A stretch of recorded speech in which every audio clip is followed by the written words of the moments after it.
할렐루야. 세계 선교 전략 연구소장 윤상호 목사입니다. 필리핀에서 목회를 하고 있고 이번에 감리교 삼남연회 참석차 한국에 와 있습니다.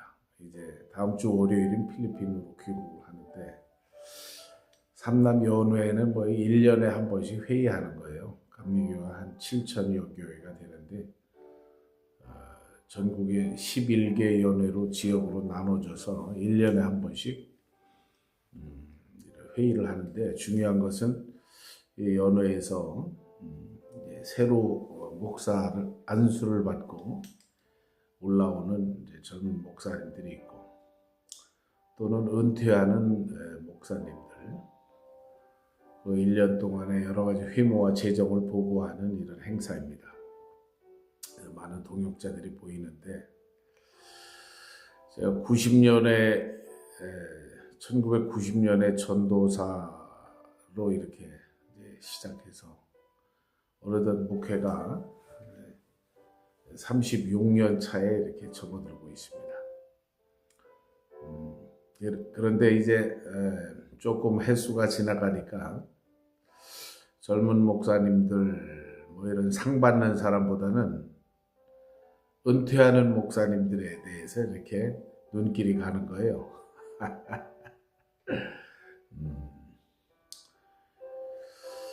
그리고 그 은퇴하는 목회자들 명단 뒤에 이제 저희 연회는 16명의 목회자가 은퇴를 했고 4명의 젊은 목사님들이 안수를 받았습니다. 앞으로 이 목회자의 인원 수급 문제도 또 걱정되는데 주님께서 또 대안을 가지고 계실 줄로 믿고, 은퇴 회원 그 뒤에는 우리 연회로 이 자료집에 보면 누가 나오냐면 별세 회원입니다. 회기 중에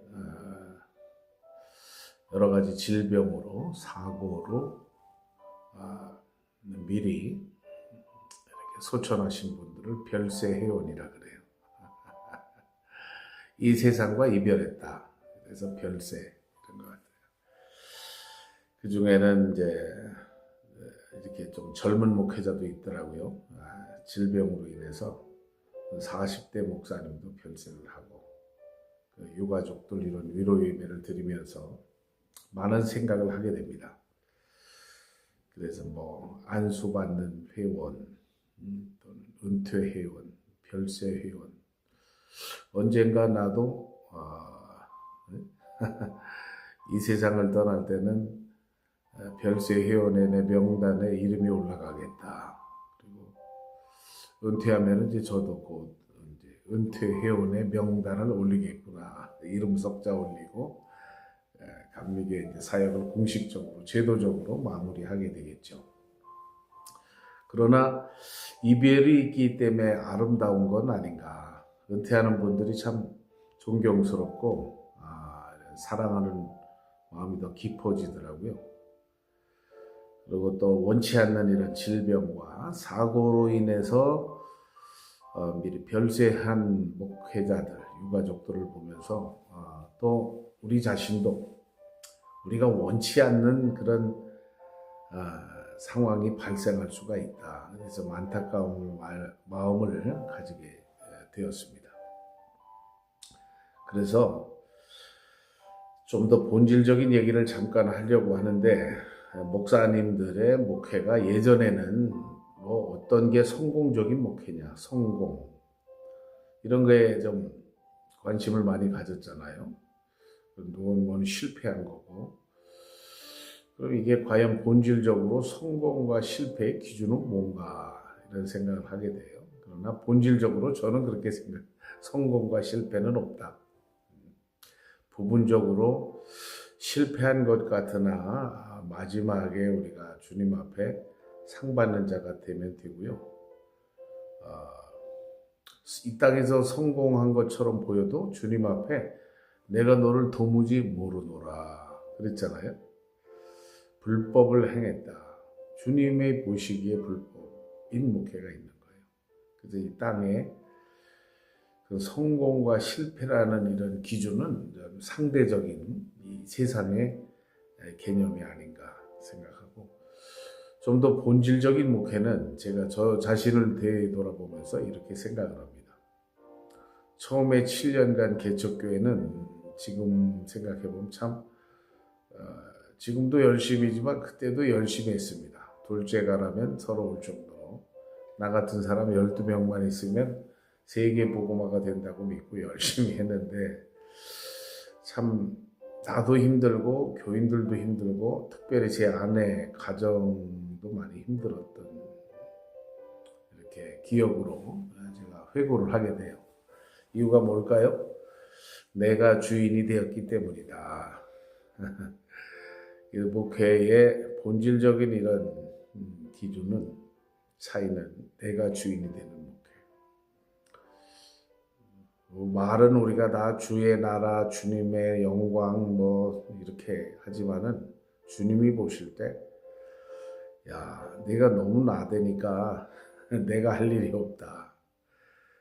그런 깨달음들을 많이 고백하게 되잖아요. 사실입니다. 주님이 주인이 되어야 되는데 사람이 주인이 되면 목회가 굉장히 좀 불안정하고 주변 사람도 괴롭고 그리고 두 번째 개척은 제가 청주에 가서 개척을 했는데, 주님이 주인이 되는 목회입니다.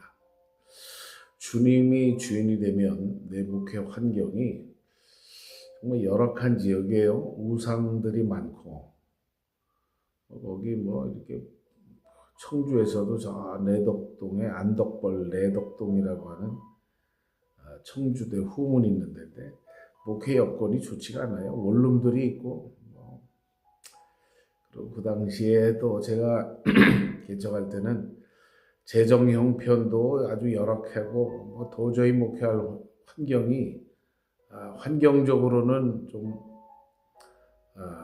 성공할 만한 이런 게 아닌데, 그런데 하나님 은혜로 주님께서 주인이 되니까 목회가 형통하게 되더라 이거예요. 정말 우리 가난하고 없는 이런 청소년들, 군인들, 간호사들, 대학생들 이런 사람들이 막 몰려드는 거예요.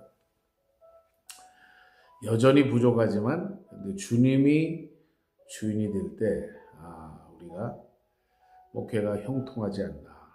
그러고 비로소 주변 사람이 좀 행복해지는 겁니다. 아내도 행복해지고 가정도 행복해지고 점차로 행복해지는 거죠. 주님이 주인이 되는 목회. 여러분의 목회는 어떻습니까? 여러분이 주인인가요? 주님께서 주인인가요? 그런 이제 경험을 이제 두 번의 개척을 마치고 이제 필리핀에 가서 이제 만 20년차 선교 사역을 하고 있는데, 주님이 주인이 되어 주시고 또 이런 후원이나 파송교회가 없어요. 주 후원교회도 없습니다.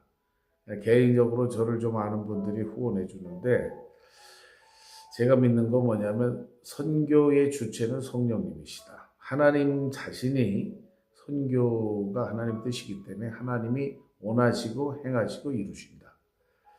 내가 하는 게 아니잖아요. 그래서 선교지에 가서 역사하시는 하나님의 역사, 성령님의 역사를 내가 보고 찬양하고 동참하는 거예요.